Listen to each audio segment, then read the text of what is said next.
এবার আমরা চলে যাচ্ছি শাহবাগে, সেখানে আছেন সহকর্মী সাদাত হাবিবি। সেতু বিক্ষোভ কর্মসূচির সবশেষ কি খবরাখবর আছে আপনার কাছে, সেই সাথে সেখানকার আইন শৃঙ্খলা পরিস্থিতি আপনি কেমন লক্ষ্য করছেন?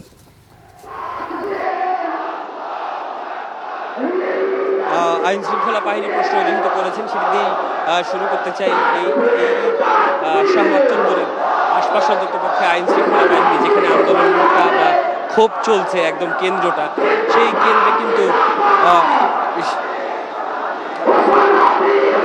এখন যেভাবে আমরা দেখছি সেই অবস্থান দেখছি, সেখানে কিন্তু আইন শৃঙ্খলা বাহিনী বেশ দূরে অবস্থান করছে। আমি স্পষ্ট করে বললে ধরেন আমার হাতে ডান পাশ দিয়ে মৎস্য ভবন যাওয়া যায়, ঢাকা ক্লাব বরাবর আমরা শেষ পুলিশের অবস্থান দেখেছি। এখানে ইন্টারকন্টিনেন্টাল যে হোটেল রয়েছে তার যে প্রবেশমুখ, সেই প্রবেশমুখ অর্থাৎ যমুনার যে প্রবেশমুখ, সেখানে আমরা আইন শৃঙ্খলা বাহিনী দেখতে পেয়েছি।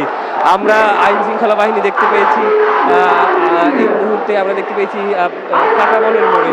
সুতরাং একদম এই চত্বরের ভিতরে যে আইন শৃঙ্খলা বাহিনী সেরকম আমরা দেখছি না। এখানকার অবস্থা যদি বুঝতে হয় তাহলে আমার মনে হয় একটু এখানে ওই যে মঞ্চ হয়েছে, সেই মঞ্চ থেকে আসলে ঘোষণ হচ্ছে।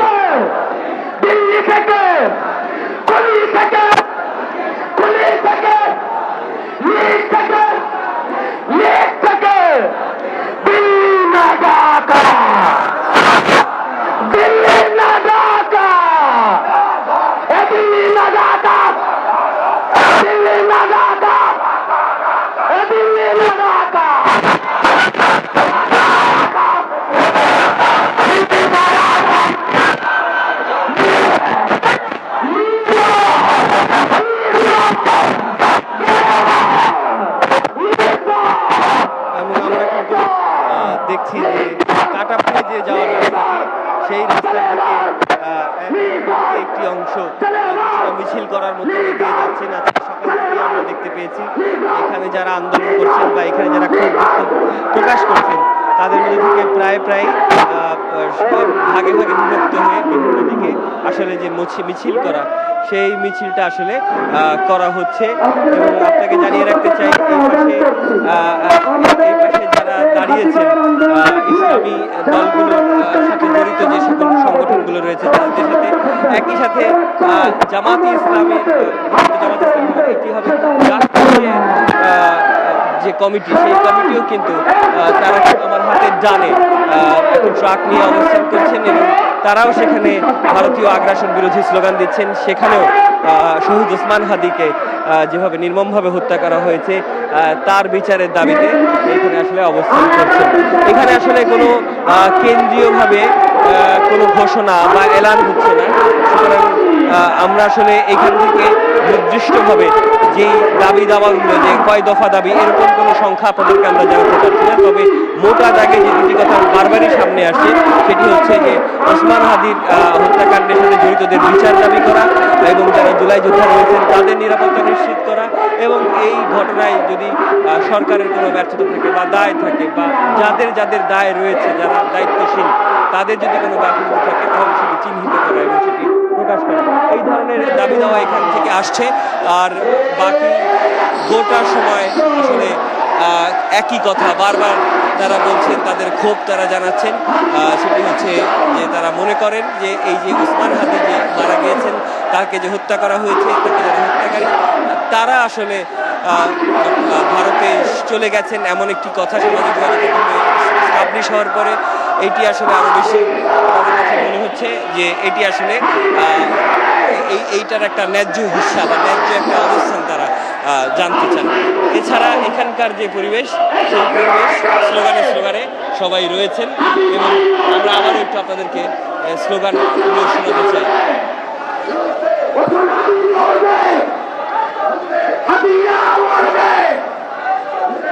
একটা কথা, প্রিয় দেশবাসী, আজকে এখানে আমরা শাহবাগ চত্বরে জানিয়েছি যে এই শাহবাগ চত্বরের নাম পরিবর্তনের দাবি এসেছে এবং নাম দেওয়া হয়েছে ওসমান হাদি চত্বর। এখানে যখন জুম্মার নামাজের যে খুতবাটা হয়, সেই খুতবায় আমরা দেখেছি যে খুতবায় ওসমান হাদিকে স্মরণ করে বলেছেন এবং তারা সেই সময় বলেছেন যে শাহবাগ চত্বরের নাম পরিবর্তন করে প্রাতিষ্ঠানিকভাবে এটির নাম শহীদ ওসমান হাদি চত্বর করবার দাবি জানিয়েছেন সেখান থেকে। এবং মঞ্চে কথা বলে যাচ্ছেন। আজকে আমরা এখানে জুম্মার নামাজের পরে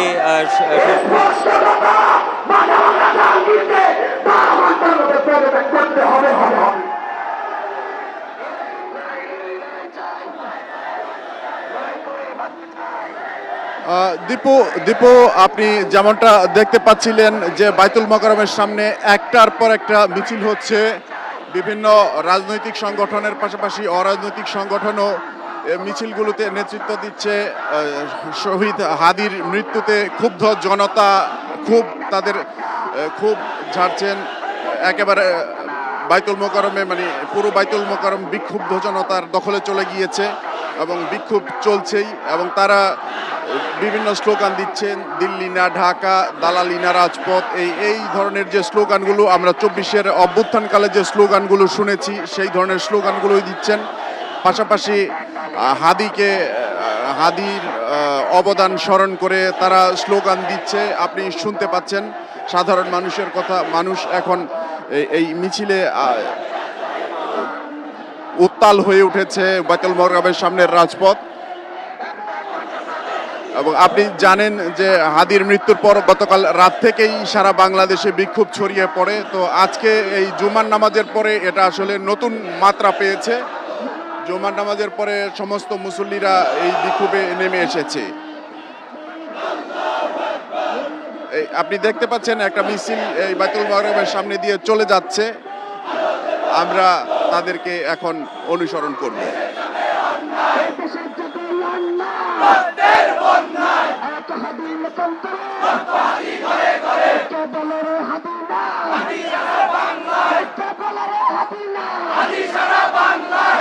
সবাই হাতি হবে, যুগে যুগে লড়ে যাবে, আমরা সবাই হাতি হব।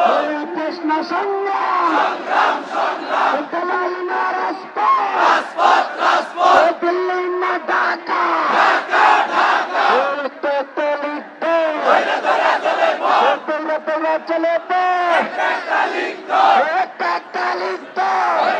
চলে আমরা সবাই হাতি হবে। দীপু আপনি যেটা বলছিলাম যে একটার পর একটা মিছিল যাচ্ছে, এই মিছিলের স্লোগানগুলো আপনি লক্ষ্য করেছেন। সম্পূর্ণ হাদিকে উদ্দেশ্য করে স্লোগান দিচ্ছে মানুষ। তারপরে ভারত বিরোধী স্লোগানও দিচ্ছেন, আপনারা শুনতে পাচ্ছেন।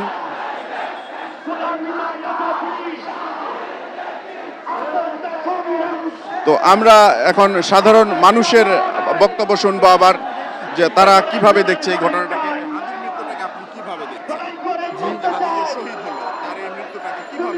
এটা আমাদের জন্য খুব কষ্টকর একটা বিষয়, কারণ যিনি দেশের জন্য কথা বলছে তিনি অবশ্যই শহীদ হয়েছেন। এজন্য আমরা চাই, দোয়া করি আল্লাহ তাআলা যেন তাকে শহীদি মর্যাদা দান করেন। দীপু শুনছিলেন হাদির সম্পর্কে সাধারণ মানুষ কি বলে। এইখান থেকে আরো একটি মিছিল আসছে, এই বাইতুল মোকাররমের উত্তর গেট দিয়ে আরো একটি মিছিল আপনারা দেখতে পাচ্ছেন। একটার পর একটা মিছিল আসছে, মিছিলে পুরো লোকারণ্য হয়ে গেছে বাইতুল মোকাররমের সামনের রাজপথটি।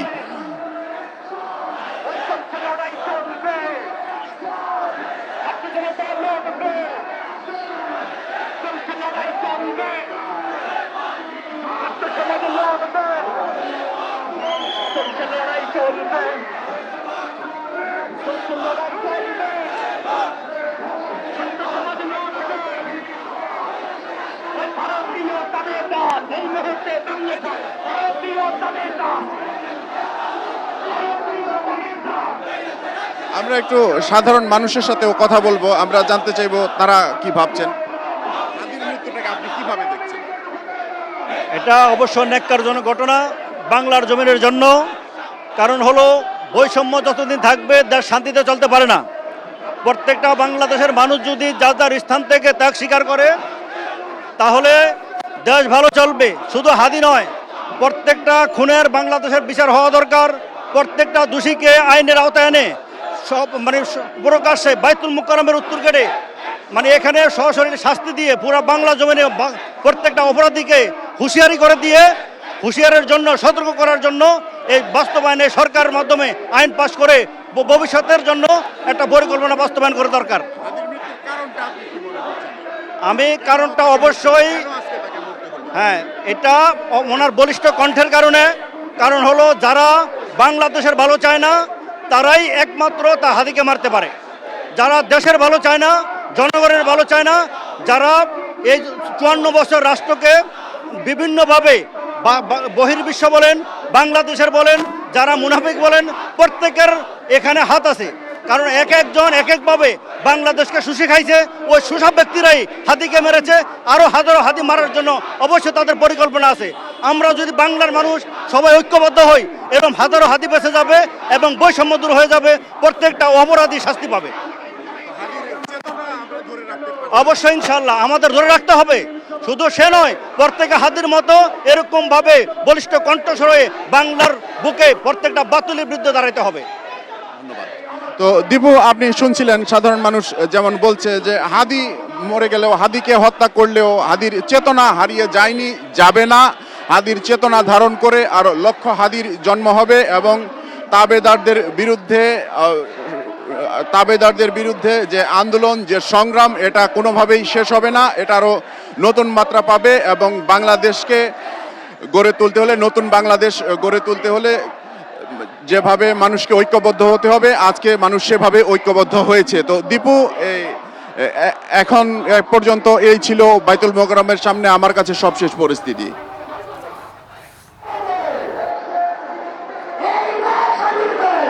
আমরা শাহবাগে রয়েছি। শাহবাগে কিন্তু এখনো থেমে থেমে স্লোগান চলছে এবং যে মুরালটি তৈরি করা হয়েছে জুলাই স্মৃতি ধারণ করে রাখতে, সেই জুলাই স্মৃতি মুরালের নিচেই দাঁড়িয়ে আসলে স্লোগান হচ্ছে এবং হাদি হত্যার বিচারের দাবিতে তার জুলাই যোদ্ধা থেকে শুরু করে সর্বস্তরের মানুষের যারা এখানে এসেছেন তারা আসলে স্লোগান করছেন এবং স্লোগানের তারা আসলে দাবি করছেন হাদি হত্যার বিচারে।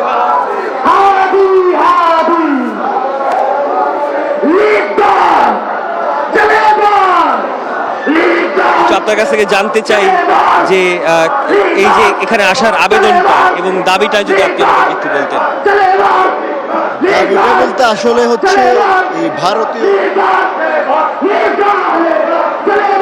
আমাদের যে আবেদন বা আমাদের যে জানা বা আমাদের যে সরকারের প্রতি, বাংলাদেশের যে একটা সরকারের সিস্টেম আছে, এই সরকার যদি শুধুমাত্র আমরা যদি বলি আজকের এই শুরু থেকে 5 আগস্টের পর থেকে আমাদের যে অভ্যুত্থান হয়েছিল, অভ্যুত্থান পরবর্তী আমাদের একটা আকাঙ্ক্ষা ছিল এই দেশটাকে পুনর্গঠন, জনতার অধিকারটুকু নিয়ে আমরা কথা বলেছিলাম। কিন্তু 5 আগস্টের পরে এই 24-এর পর থেকে আমরা এই আকাঙ্ক্ষাটুকু পাই নাই। যে আকাঙ্ক্ষার ফলে আইন শৃঙ্খলা পরিস্থিতি সঠিক ছিল না, যার ফল হিসেবে আমরা আমাদের ভাইকে, বিপ্লবী ভাইকে, হাদিকে হারাইলাম। এই হাতির দায় শুধু একের মাত্র আমরা ভারতীয় আগ্রাসনকে দিলে হবে না, এই দায় সরকারের, এই দায় পররাষ্ট্র মন্ত্রণালয়, এই দায় আইন শৃঙ্খলা বাহিনীর। এই আইন শৃঙ্খলা বাহিনীর দিন দিন অবনতি হচ্ছে। এই যে গতকালকে আমরা যদি বলি 2টা মিডিয়ার উপর হামলা হয়েছে, ডেইলি স্টার, প্রথম আলো, তারা তাদের মতাদর্শ লালন করে, কিন্তু আমরা আমাদের মতো করে আমাদের জায়গাগুলো তৈরি করার জন্য আমাদেরকে ওইভাবে তৈরি হতে হবে। কিন্তু আমরা ওই মূল জায়গায় না গিয়ে আমরা এই আগ্রাসনটা করতেছি। এই দাবিটা হচ্ছে যারা এই হত্যার সাথে জড়িত, হাদি ভাইয়ের হত্যার সাথে জড়িত, জুলাইকে বিক্রি করতেছে, তাদেরকে আইনের আওতায় এনে শাস্তির আওতায় আনতে হবে। এটা হচ্ছে আমাদের দাবি, এটা হচ্ছে লক্ষ্য। আমরা এখানকার একজনের কথা শুনছিলাম এবং তাদের ক্ষোভের কথা তারা জানাচ্ছিলেন। একটু আইন শৃঙ্খলা পরিস্থিতি বলতে চাই। আশেপাশে মৎস্য ভবন থেকে শুরু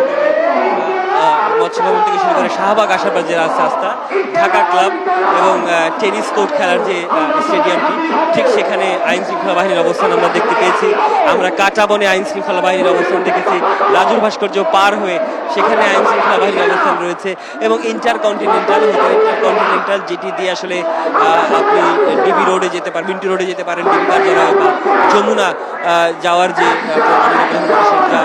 যেখানে তিনি রয়েছেন সেই যে প্রবেশপথ, সেই প্রবেশপথের মুখে আইন শৃঙ্খলা বাহিনী বেশ অবস্থান আমরা দেখতে পেয়েছি। তবে আইন শৃঙ্খলা বাহিনীর পক্ষ থেকে এই পুরো এখানে যারা রয়েছেন তাদেরকে বাধা দেওয়া বা তাদেরকে নিবৃত্ত করা বা তাদেরকে সরিয়ে দেওয়া এরকম কোনো ঘটনা ঘটে নাই।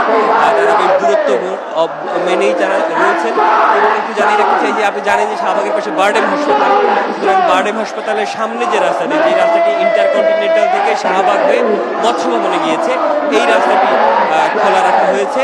আর বাকি সব রাস্তা কার্যত বন্ধ রয়েছে। আমার হাতে বামে আমি যতদূর দেখতে পাচ্ছি কাটাবন পর্যন্ত এখান থেকে স্পষ্ট দেখা যাচ্ছে যান চলাচল, কোনো হালকা রিক্সা, মোটরসাইকেল কোনো কিছুই চলছে না। এবং যেটি সকালবেলা আমরা দেখেছিলাম, সকালবেলা যখন আমরা দেখেছিলাম যে মানুষ, তার সাপেক্ষে কিন্তু এই মুহূর্তে অনেক বেশি মানুষ অনেক মানুষ দেখতে পেয়েছি এবং সংখ্যা পরিমাণ বেড়েছে। জুমার নামাজের পরে সেই সংখ্যাটা আর বারবার কথা ছিল। মঞ্চ থেকে আসলে আগ্রাসন বিরোধী যে মঞ্চ, সেই মঞ্চ থেকে আসলে স্লোগানের কথাও ছিল। সুতরাং সেটি ইতিমধ্যেই শুরু হয়ে গিয়েছে। এই হচ্ছে এখনকার শাহবাগের পরিস্থিতি। যারা রয়েছেন তারা সংক্ষুব্ধ, তারা বিক্ষুব্ধ, তারা চান শহীদ ওসমান হাদির হত্যার বিচার হবে এবং সেই বিচারটি এখানে তাদেরকে আর নিশ্চয়তা দিতে হবে এবং যারা দায়িত্বশীল রয়েছে যদি তাদের কোনো গাফিলতি থাকে সেটিও চিহ্নিত করে আসলে জনগণের সামনে বলতে হবে, দায়কারীদের ব্যবস্থা নিতে হবে। এই হচ্ছে এখনকার অবস্থা, তাদের দাবি। এবং নিশ্চয়ই যত সময় গড়াবে এই স্রোত বাড়বে বলে আমাদের কাছে মনে হচ্ছে। কারণ যেহেতু কোনো দফা বা দাবি ঘোষণা হয় নাই, সুতরাং নেগোসিয়েশনের জায়গা যেহেতু হয় নাই, সুতরাং এরা এখানে কতক্ষণ থাকবেন বা কতক্ষণ আছেন সেটি আসলে বলা খুব মুশকিল। তারা জানিয়েছেন যে হত্যার বিচারের নিশ্চয়তা না পাওয়া পর্যন্ত তারা শাহবাগ ছাড়বেন না। জি, ধন্যবাদ সাদাত হাবিবের সেতু আপনাকে।